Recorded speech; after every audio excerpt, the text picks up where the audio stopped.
when you marry, in my position, you're going to marry somebody who perhaps one day is going to become queen. And you've got to choose somebody very carefully, I think.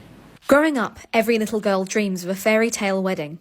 Diana Spencer marries her prince, but sadly it seems clear from the start that she isn't going to get her happily ever after. Prince Charles and Diana's first official meeting had Charles devastated about the loss of his father figure, Lord Mountbatten. Prince Charles seemed enamoured by Diana, and she was optimistic at first about the idea of her marriage to Charles, apparently excited by the prospect of him being the only man who could never divorce her, a sentiment that did not age particularly well.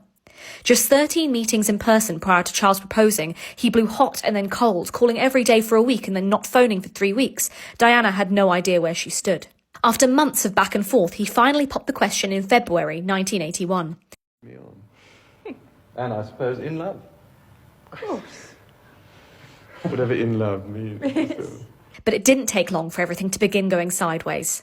The lead up to their wedding was filled with angst. Diana expresses doubt about going through with it after finding a bracelet made for Camilla Parker Bowles, a woman who Charles will continue to see throughout their marriage. She is told by her sister it is too late to call it off. She goes through with the wedding. Immediately, it becomes clear that Diana was correct in her assumptions about Charles.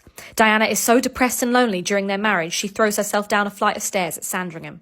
Charles is too busy with Camilla to care. In June 1982, the couple have their first child, Prince William. Diana suffers from postpartum depression, but again, despite going to multiple members of the royal family, she receives no support. They have their spare in 1984, Prince Harry. Diana and Charles grow closest while she was pregnant with Harry, but by this point, the chasm between them is too wide to be fixed.